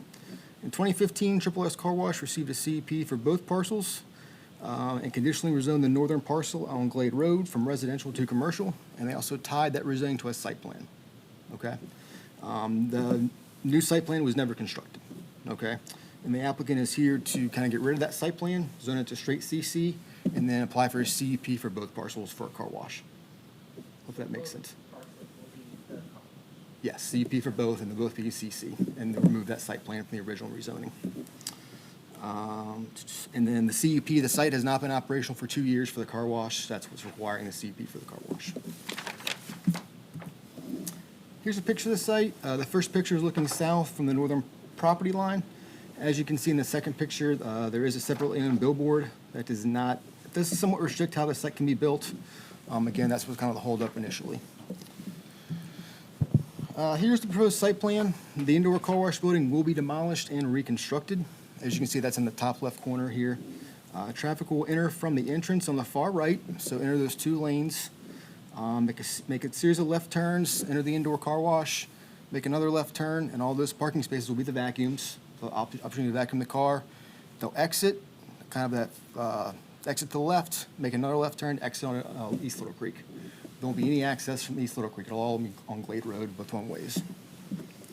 The project will be required to undergo site plan approval, and it will bring much added landscaping to that site. I'm sorry? No vacuum? There will be vacuums in the parking spaces. Oh, I got it. Okay. Yeah. As mentioned, here are the elevations. Existing car wash will be removed, and these are proposed elevations. The roof type and the elevations might be changing to match some of the other locations. We're still working with the applicant on that. Vehicles will enter, so that north facing, that's where the vehicles will enter, that elevation on the bottom left. Then the East Little Creek elevation, that'll be on the bottom right. That's how vehicles will exit. Riptide Car Wash also operates about 20 car washes throughout the Mid-Atlantic, so they're experienced operation. And the Civic League does support the application. Any questions? Okay.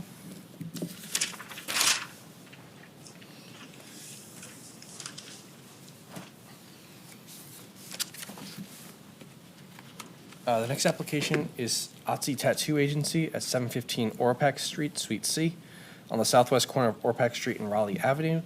It's currently a multi-tenant commercial space, and the proposal is to relocate the existing tattoo parlor from a different site to this location.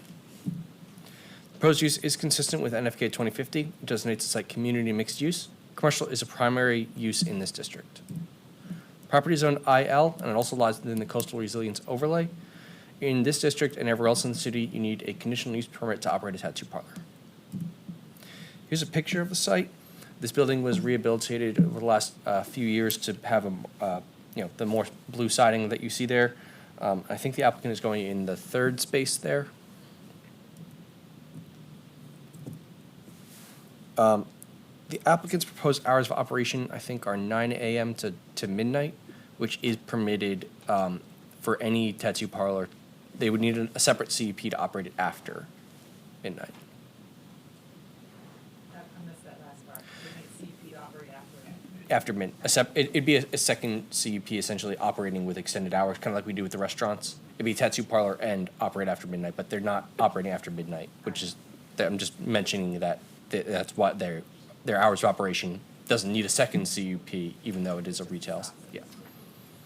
Thank you. Any questions for Rob?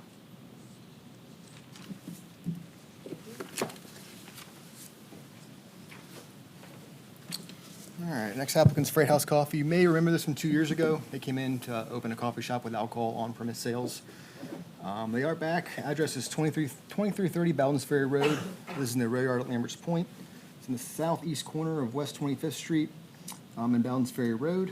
It's currently a coffee shop, and the proposal is to change ownership of his existing CUP, operate as a restaurant and a banquet hall, both with live entertainment, and sell alcohol for on-premise consumption. Proposed use is consistent with NFK 2050, corridor mixed use and commercial as a primary use. Zoning is conditional CC, community commercial. A CUP is required to sell alcohol after 5 p.m. for on-premise consumption, to operate as a banquet hall, and to provide live entertainment. Here's a picture of the site. No proposed changes, exterior or interior, are proposed. As I mentioned, the CUP was granted in 2024 to allow a coffee shop to sell alcohol for on-premise consumption. 3 floor plans, very little change between these two. As you can see in the outline, yellow box, that's the live entertainment area. There's some seating, small adjustments with the seating in those areas, otherwise very similar seating inside and outside. This is the floor plan number 3. This is going to represent where the vendor craft markets are going to be. We are adding this as a form of live entertainment. The blue box is where they're going to be in the outside area. The yellow circle is where they're going to be on the inside. I don't know if the yellow circle showed up.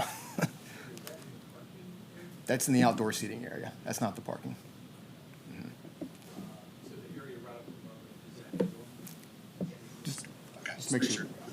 Yeah, above those blue squares, that area, that's a wall, and that's the indoor. Yep. All right, hours of operation. Can be open, requesting open 2 hours later from 7 a.m. to 11 p.m., 7 days a week. Requesting open until 1 a.m. on New Year's. It'll be the same hours for live entertainment and alcohol on premise. Seating is coming down a little bit, 44 indoors, 46 outdoors for a total of 117. And the live entertainment request for a live band, craft market, karaoke, comedian, vocalist, open mic poetry, and they're only requesting a disc jockey when operating as a banquet hall. And they have support from the Civic League and the Business Association. And there were never any issues with the previous operation? No, they did change ownership. Our inspector did catch them, and they kind of brought them into compliance with us, so they're here to change the ownership. So that's the only issue. Just a question back when you drew the property boundaries. That's the entire property, not just this restaurant. So does the CUP cover the entire property or just the? CUP covers this location here. Sounds like, I knew that they had a vendor area. Was it larger than? The brewery right next door, that's why but if you go back to the slide where you had the red box around the whole thing, there, you're kind of showing the entire, for that. Since it's related to alcohol, it is specific to this location only. Okay, yeah. Okay, yeah, and I know the ABC application is separate from this, so. Anything else?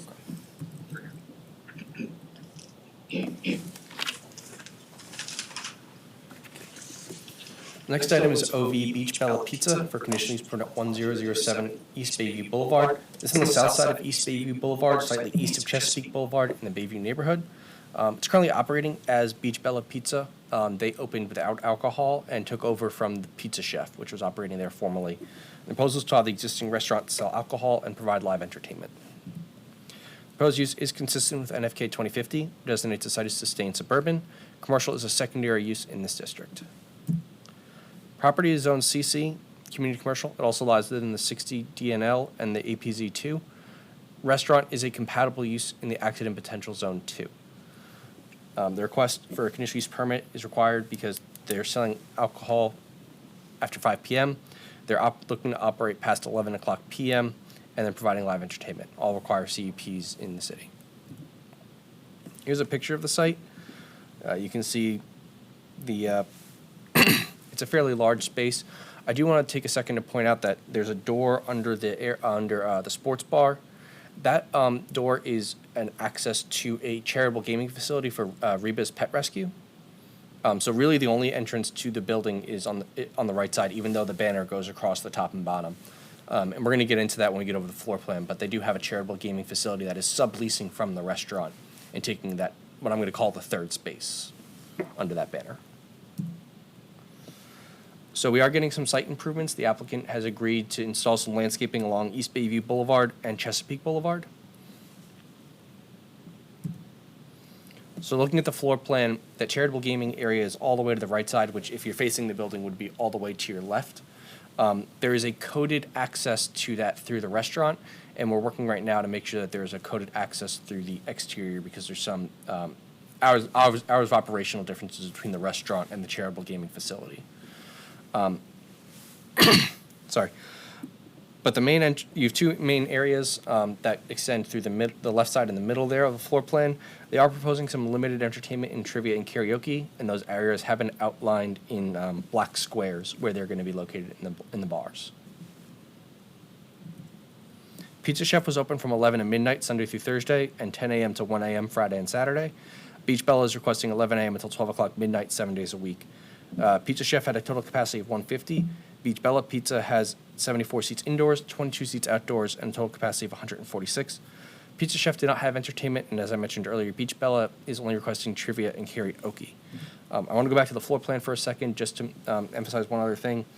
There's a door in the outdoor patio area that goes from the charitable gaming facility to the outdoor patio area.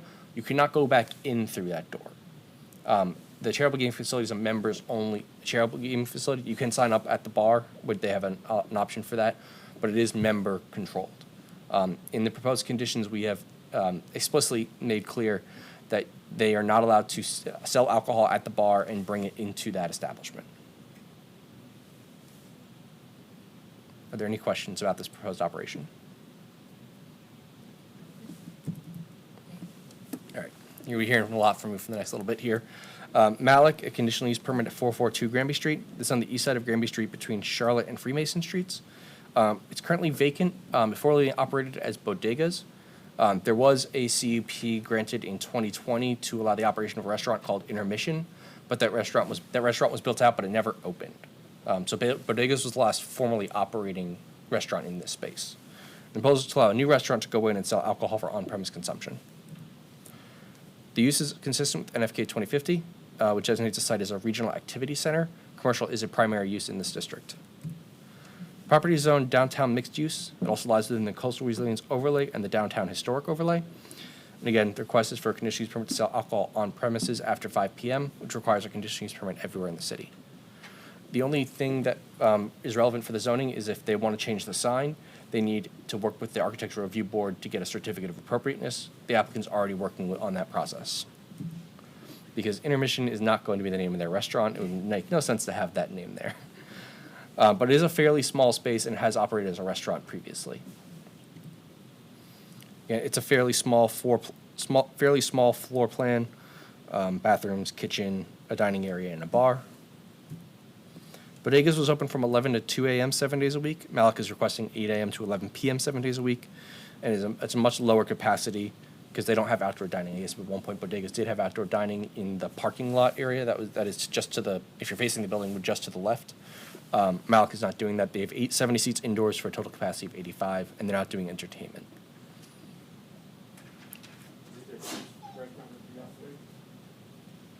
I don't know. I will ask the applicant what their experience is.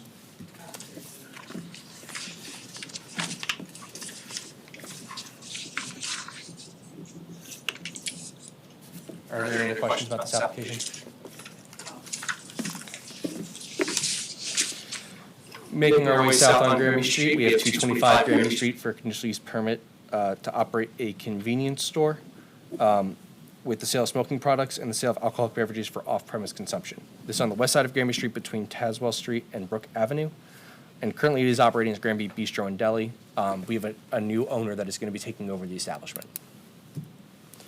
The proposed uses are consistent with NFK 2050. Again, this site is designated a regional activity center and retail is a primary use. Property is zoned downtown mixed use, lies in the coastal resilience overlay and the downtown historic overlay. In this district, you need a conditional use permit for a convenience store, the sale of smoking or vaping products, and the sale of alcoholic beverages for off-premise consumption. The applicant is not changing the name of the facility, so they're not going to be modifying that sign. They're not going through the architecture review board. Here's a picture of the site. Currently, they're open from 7 a.m. to 11 p.m. 7 days a week. They're still requesting to be open from 7 a.m. to 11 p.m. 7 days per week. There's really no change in the operation here, and technically the conditional use permits for sale of smoking products and the sale of and the operation of a convenience store would be separate. But when we're changing the CUP for the alcohol sales, we tie all those new conditional use permits together so we can update all the conditions. Similar to the previous user that was conditioned to not sell vaping products, that condition will also be recommended to be consistent with the previous operation.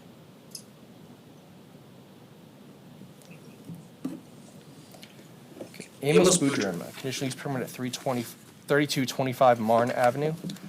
This is on the west side of Marne Avenue between Lafayette Boulevard and Pershing Avenue in the Fairmount Park neighborhood. Currently, it's a narrow 25-foot vacant lot. Proposals to split a conforming zoning lot to allow development of a lot that does not comply with the minimum lot width or lot size. Property zone single-family traditional. In this district, you need a minimum lot width of 40 to 50 feet and minimum lot size of 4,000 to 5,000 square feet, depending on the predominant lotting pattern of the neighborhood. In 2024, the zoning ordinance was amended to allow these non-conforming lots to get a CUP as opposed to going to the Board of Zoning Appeals. The applicant is applying for conditional use permit to split 3225 from 3227 and create two lots that don't comply with the minimum lot width or lot size. Both lots will be 30 feet wide and 3,000 square feet. And then their conditional use permit request specifically for 3225 is to build a single-family home there. So a lot of the other ones we've seen previously have been a little bit narrower at 25. This is a 30-foot lot, so it's a little bit wider. The existing driveway apron in front that you can see there will have to be removed. But you can see this has functioned as a side yard for this other property.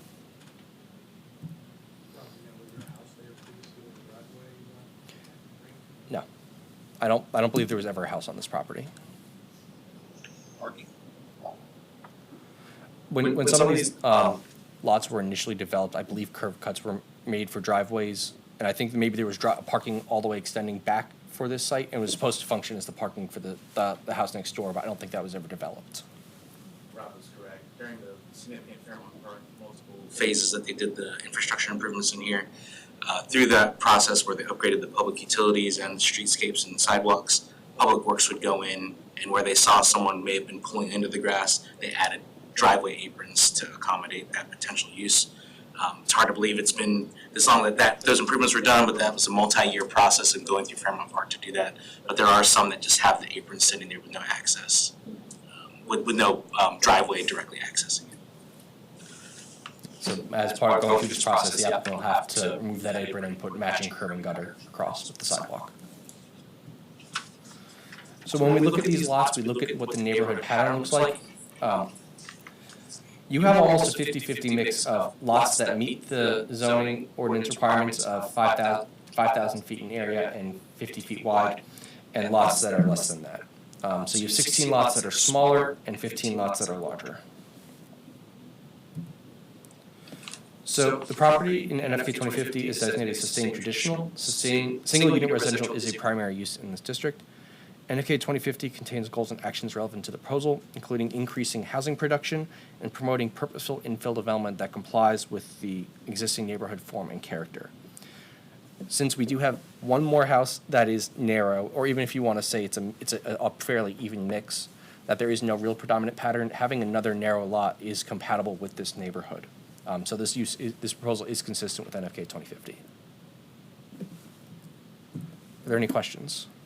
So it's one lot being split in two, but only one house.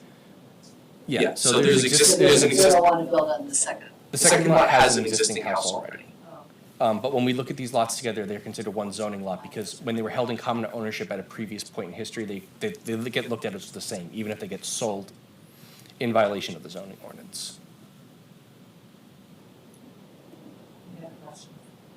They're looking to just sell the house and market. I'm not entirely sure if the applicant, what the applicant intends to do after they build the house. Street parking. There's on-street parking on both sides of the street, yes. If you recall, these narrow lots are not required to provide off-street parking. All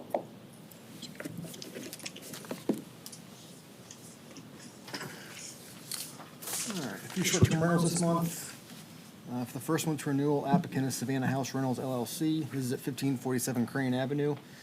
This is on the south side of Crane Avenue, between Bison Avenue and Buffalo Avenues. Current conditions, currently a 4-bedroom, single-family home built in 1953, and the proposal is to allow the continued operation of a homestay as short-term rental. Remember, a homestay is the ability to rent to guests for less than 30 days if it's your primary residence. Proposed use does not conflict with NFK 2050, designates this site as sustained suburban. Zoning is SF4, single-family 4. A CUP is required for a homestay with 4 more bedrooms in this district. Here's a picture of the site. The site is very well landscaped. Have been no issues in the past 2 years. She lives there and she will be self-managing at home. It is her primary residence. For the neighborhood analysis, within 500 feet, 77% of residential parcels are single-family and 96% of residential units are single-family. If approved, 2% of residential parcels and 2% of residential units within 500 feet would be short-term rental. And since it's existing, this site is included in these numbers. Any questions? Okay. All right, this is a new one. The applicant is Xiaming Wang. This is at 1328 Virgilina Avenue.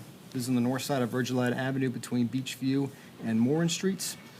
Currently a 4-bedroom, single-family home built in 2017, and the proposal is to allow the operation of a short-term rental, vacation rental. Proposed use does not conflict with NFK 2050, puts this in sustained coastal place type. Zoning is SF10, single-family 10. Any vacation rental in the SF10 district requires a CUP regardless of bedroom count. Here's a picture of the site. We're not requesting any improvements. She will be self-managing the property. For experience, she did operate another short-term rental in Norfolk for 2 years. No longer operates anymore. There were 2 violations from several years ago. The first one, she did operate at this site without approval. She did come through the process and obtain the CUP. Once she got the CUP, she didn't get the required business license. That was a fairly common issue at that time. We have stepped up in how we talk about what you need before you can operate. Those 2 things did happen about 2 years ago. For neighbor analysis, within 500 feet, 70% of residential parcels are single-family and 40% of residential units are single-family. If approved, 3% of residential parcels and 2% of residential units within 500 feet would be short-term rentals. Any questions? Were there any issues with the other SDR that she was operating? I can look into that. I don't believe there were, but I'll double check.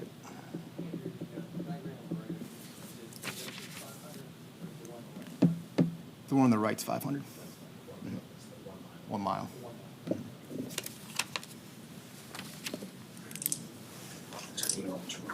After saying all the numbers earlier, I was.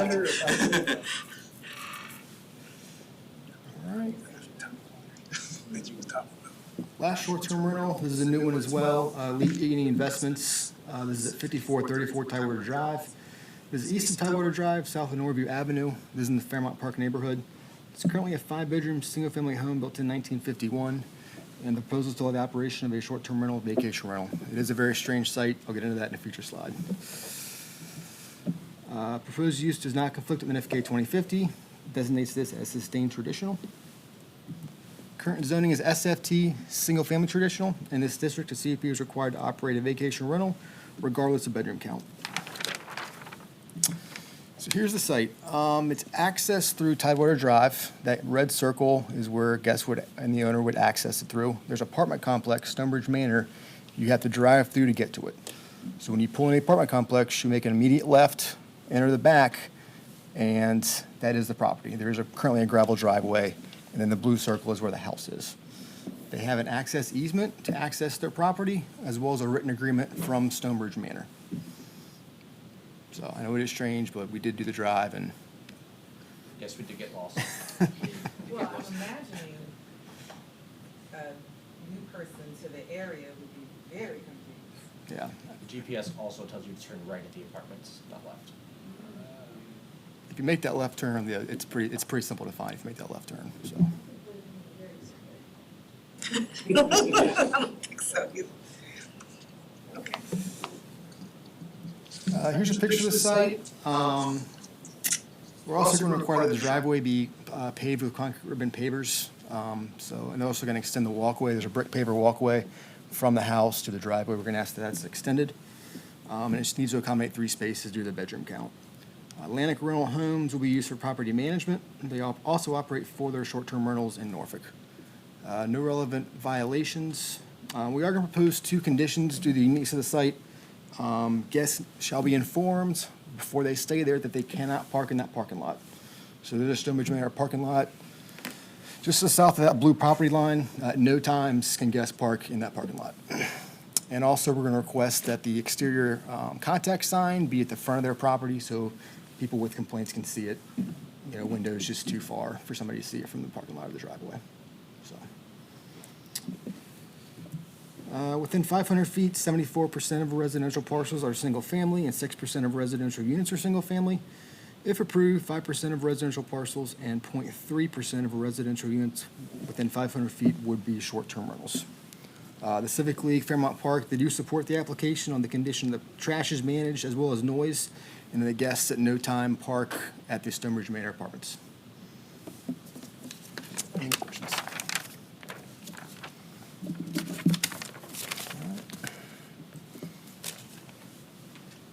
Thank you. And also, we'll be back, hopefully for our public hearing. That'll be a Robin Anderson.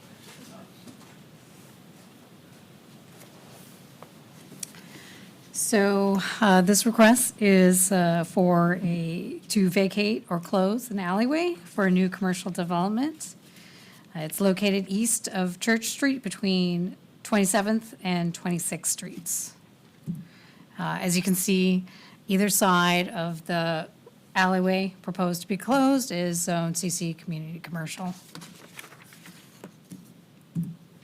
The existing properties along Church Street include vacant property and a shuttered mechanic shop. Norfolk 2050 encourages the development of underutilized sites. I think we can argue that this is an underutilized sites. And it is consistent with the future land use map, which allocates the site as community mixed use. So this application is not for the proposed development, but it is part of the story. So I did include they're proposing a auto zone. We don't have an official site plan yet. This is just a preliminary layout. Take it as you will. Most of the right-of-way is unimproved. Most of it is grass. A little bit of it, as you can see, looking southbound, I think that is. No, I'm sorry.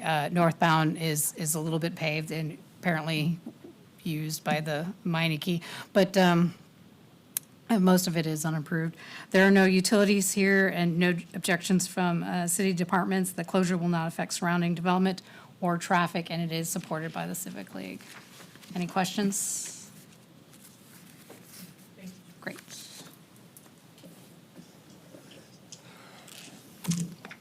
I know you guys thought you were done with me today too.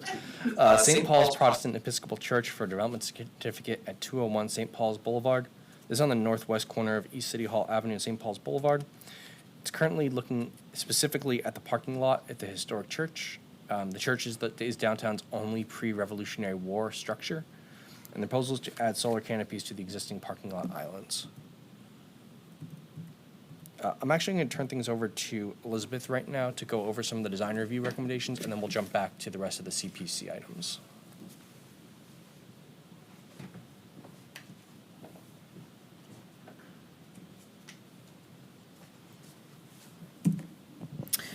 So you guys are probably familiar with St. Paul's, 1739 or 1776 construction, depending on who you're asking.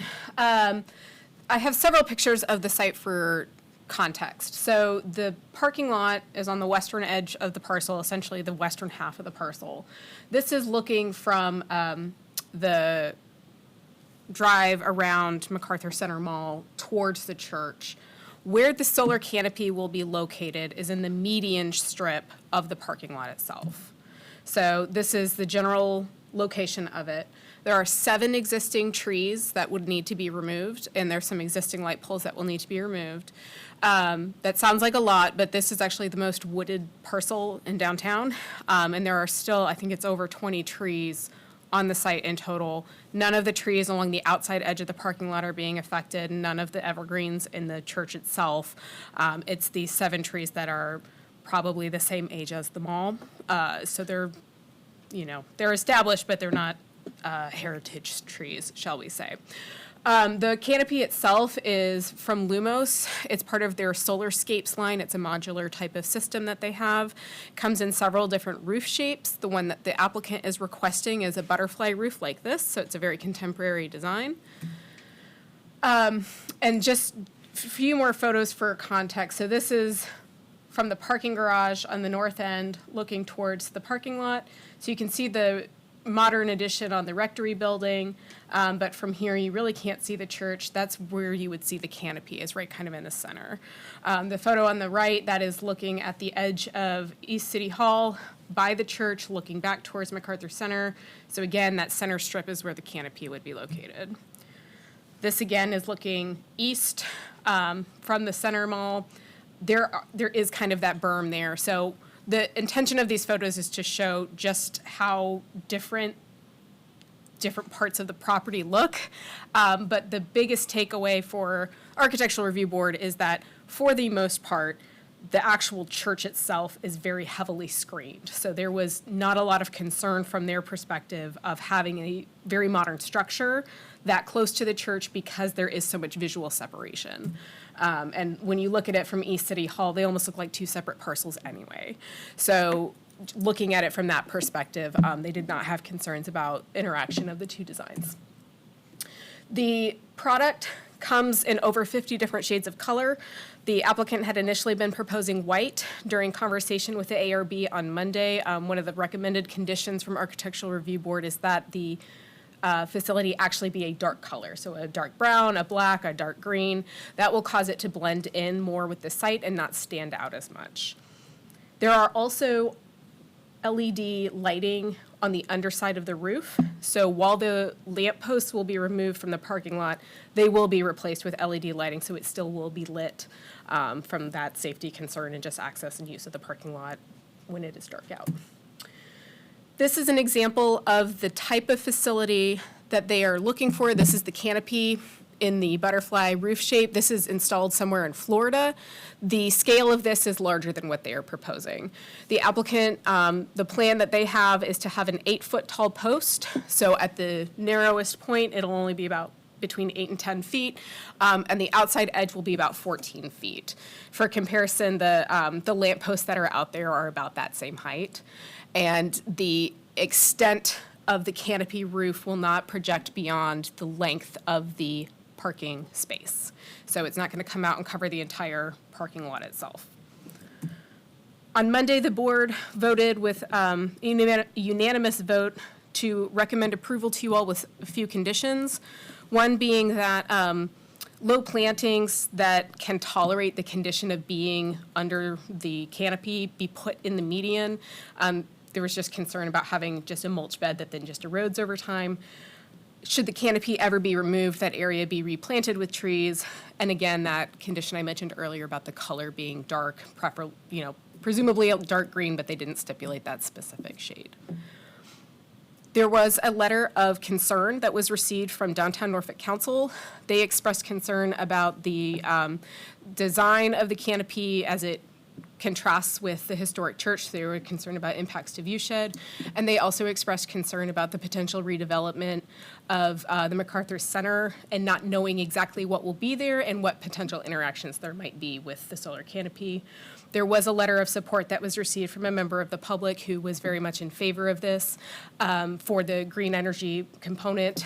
And the church has indicated that they expect the canopy, which will be a single continuous canopy over that full median strip, will provide 100% of their energy needs.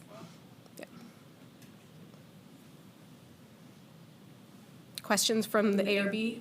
I'm just curious, the ARB, did you ask for them to superimpose sort of that butterfly design on one of the photos?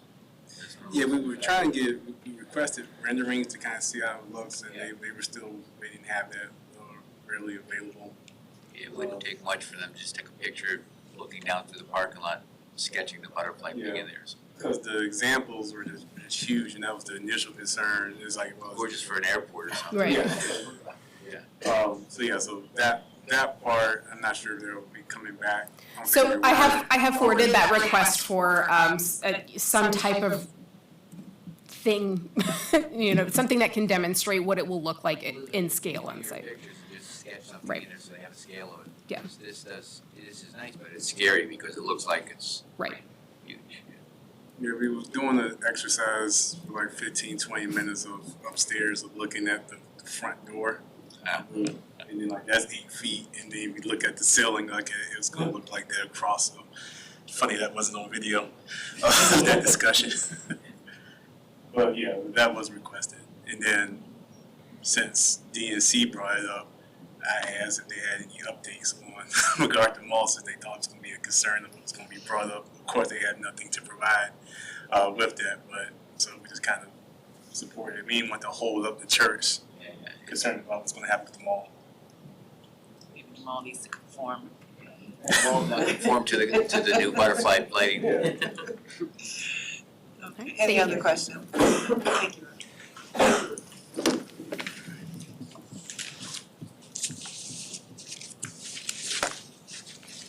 So the proposed use is consistent with NFK 2050, which doesn't exercise regional activity center. It's also consistent with the embracing nature goal, calling for the strengthening of infrastructure and applying best practices for long-term sustainability, diversity of energy and redundancy. Property zone DBC, the Downtown Business Center. As a new structure being built in the downtown district, a development certificate is required. There are some standards that could be required to be waived due in the downtown district, but as an accessory structure, most of them don't apply.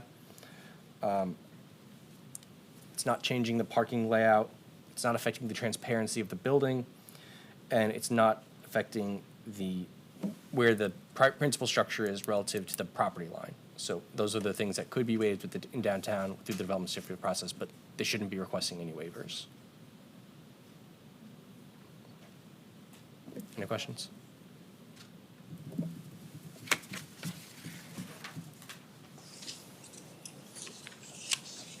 Okay. Did anyone see anything that would go on to the concern that?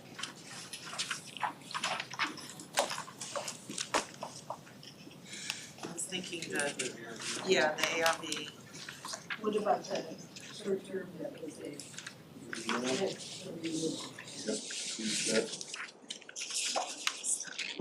It's 13. The alleyway. I think you have to do a public hearing for that one, so yes. So Car wash, since it's replacing another car wash. Number 6. That's just zoning. it is it's a rezoning, so that requires a public hearing as well. Tattoo parlor. Replacing another tattoo parlor. Right. the previous issues. Does that sound okay? Number 7?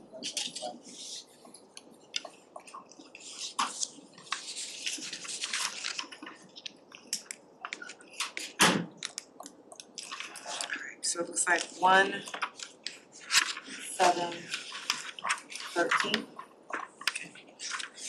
New business, the solar company, or The what now? the solar unity?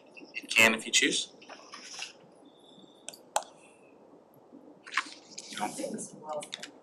I'd kind of like to see if we could get a chance to get a different depiction. Okay. Or that you could bring the video of the.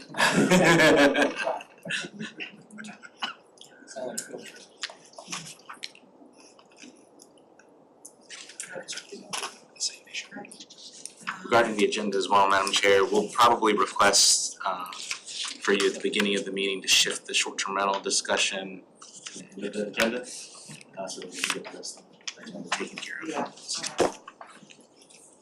And that has to, as you know, that has to be announced at the public hearing, that you're just reordering the agenda.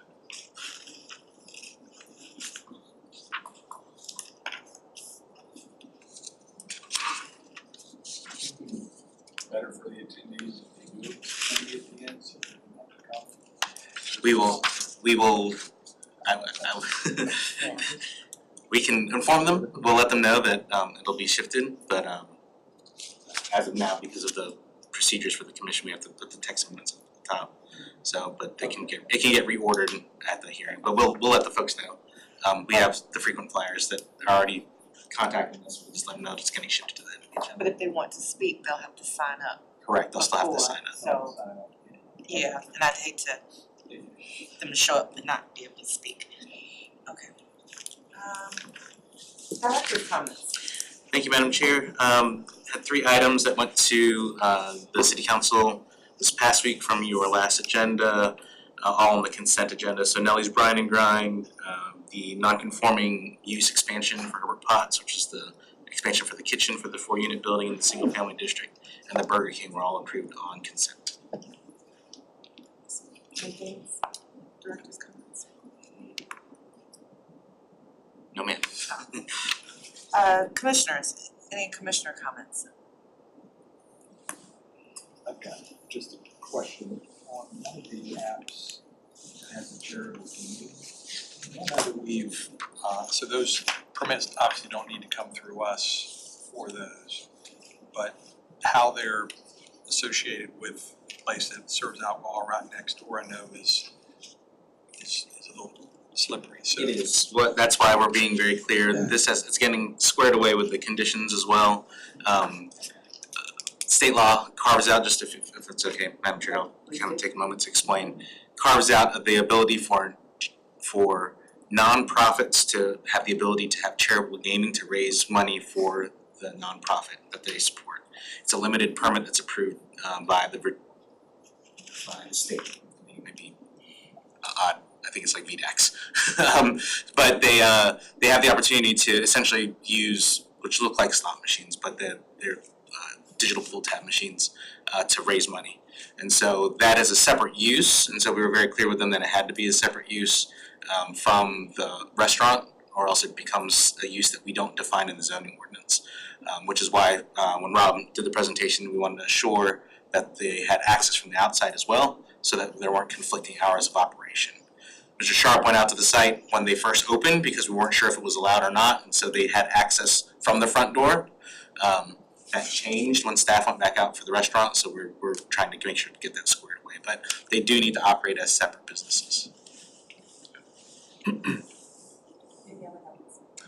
So from the last council meeting, it sounded like there was gonna be some additional assessment of the CIP. That was pushed back a week or two. Is there anything that we need to be mindful of, how that may impact the 2050 comp plan?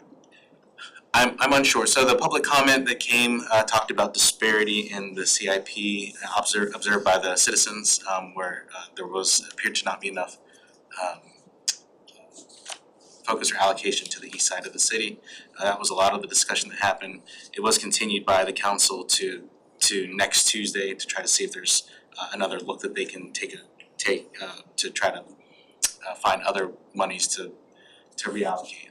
I'm unsure, I don't think there's anything that's relevant to NFK 2050 impacts, other than just that investment that's being requested by the citizens of the east side of the city.